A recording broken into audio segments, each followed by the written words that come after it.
আসসালামু আলাইকুম, আশা করি সবাই ভালো আছেন।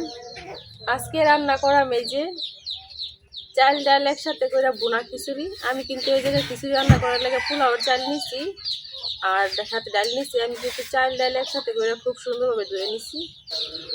তো এই যে দেখেন, আমি কিন্তু পোলাওর চাল নিছি আর চালগুলো খুব সুন্দরভাবে ধুয়ে নিছি। দই আর চালটির মধ্যে রাখা দিয়েছি পানি নির্গড়ার জন্য। আর চালগুলো কিন্তু একবারে জোরজোড়া হয়ে গেছে। আজকে রান্না করলাম বোনা খিচুড়ি আর হইতেছে আলু দিয়ে মুরগির মাংস।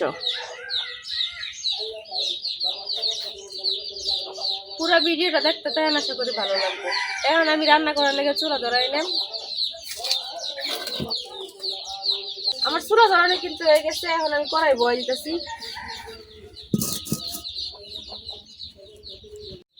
আমার কড়াই গরম হয়ে গেছে। এখন আমি কড়াই তেল দিতেছি। আর প্রথমে কিন্তু আমি খিচুড়িটা রান্না করাম, তারপরে মাংস রান্না করাম। এখন আমি দিয়ে দিতেছি কাটতে রাখা পেঁয়াজ।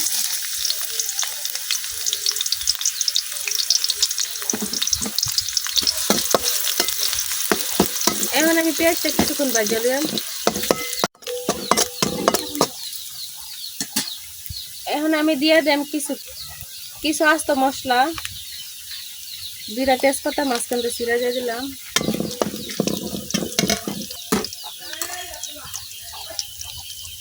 এখন দিয়ে দিলাম বাটা রাখা আদা, বাটা রাখা রসুন। এখন আমি সবকিছু কিছুক্ষণ ভাজা নিলাম। সবকিছু কিন্তু আমি কিছুক্ষণ ভাজা লইছি। এখন দিয়ে দিলাম অল্প একটু পানি। এখন দিয়ে দিলাম এক এক করে সব গুঁড়া মশলা, মরিচের গুঁড়া, হলুদ, ধনিয়া, লবণ।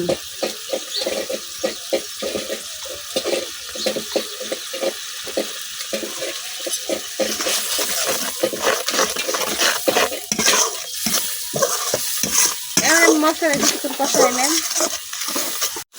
মশলা কিন্তু কষানো হয়ে গেছে, একেবারে উপর দিয়ে তেল ছেড়ে দিচ্ছে। এখন দিয়ে দেন চাল আর ডাল।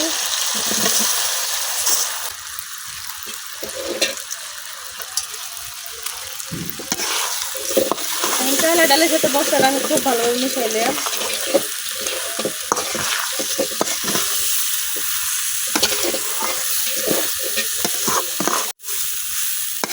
আমি কিন্তু মশলাটা চাল আর ডালের সাথে খুব ভালোভাবে মিশাই নিয়েছি। এখন চাল আর ডালটা কিছুক্ষণ কষাই নিলাম। চাল আর ডালটা কিন্তু আমি কিছুক্ষণ কষাই নিয়েছি। এখন দিয়ে দেন পরিমাণ মতো পানি। আমি কিন্তু এই জায়গায় নর্মাল পানিটা ব্যবহার করাম।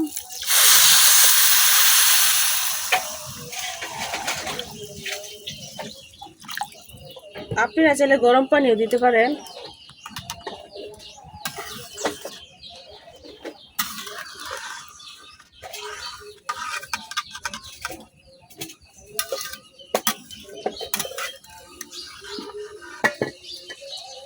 তো আমার পানি দেওয়া কিন্তু হয়ে গেছে, এতটুকু পানি দিলেই হইব। এখন আমি ডাইটকে রান্না করে নেব। আমার খিচুড়িটা কিন্তু প্রায় হয়ে গেছে, আর কিছুক্ষণ বসায় রাখলেই হয়ে যাইব।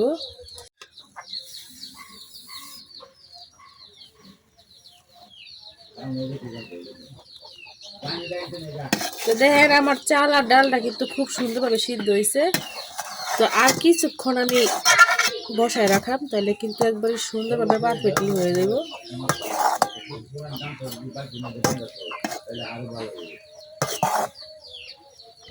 এখন আমি ডাইটকে আরো 5 মিনিটের মতো রান্না করে নেন।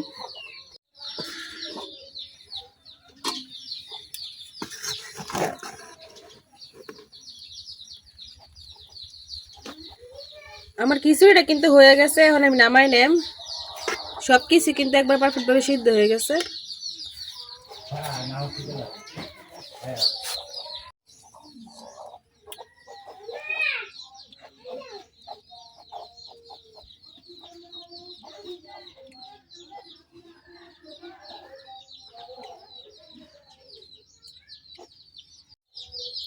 আমার ভুনা খিচুড়িটা কিন্তু রান্না হয়ে গেছে। এখন আমি মুরগির যে মাংসটা নিচ্ছি ওটা রান্না করে নেন। রান্না করার লাগে কিন্তু আমি চুলাই কড়াই বয়াই দিছি। এখন কড়াই তেল তেল লইলাম।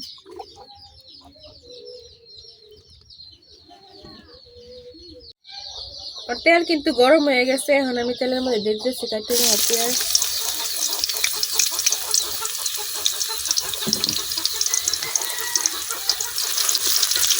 এখন আমি পেঁয়াজটা কিছুক্ষণ ভাজা নিলাম। এখন দিয়ে দিতেছি কিছু তেজপাতা মাঝখান দিয়ে চিরা। এখন দিয়া দেন কিছু আস্ত গরম মশলা।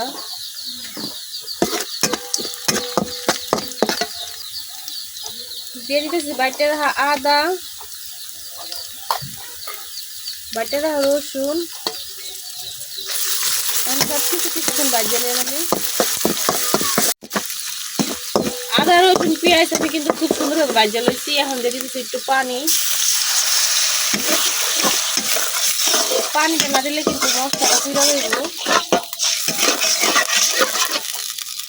এখন দিলে আমি এক এক করে সব গুঁড়া মশলা, মরিচ, হলুদ, ধনিয়া, লবণ।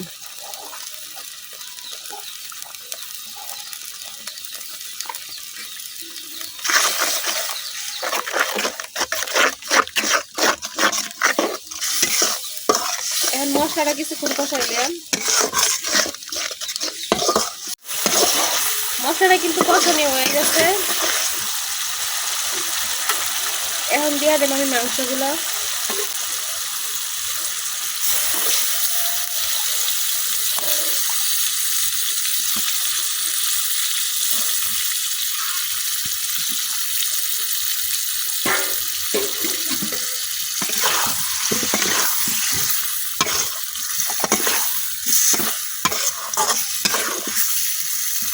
এখন মাংসটা ডাইকে কিছুক্ষণ কষাই দিলাম।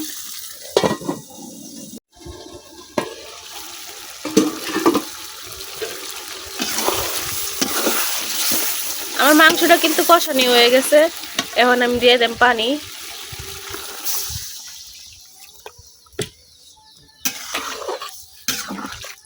মাংসটা যেহেতু খিচুড়ি দেখালাম তার কারণে কিন্তু একটু একটু ঝোল রাখবাম। এই জন্য কিন্তু আমি বেশ অনেকটাই পানি দিয়ে দিছি।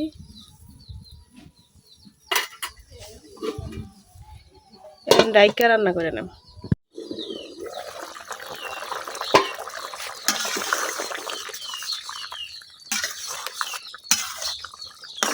তো আমার মুরগির মাংসের ঝোল কিন্তু একবার রেডি।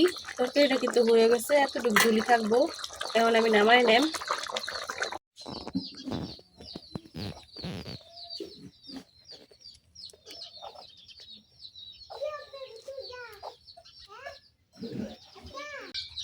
তো এই যে রান্না হয়ে গেছে আমার মুরগির মাংসের ঝোল।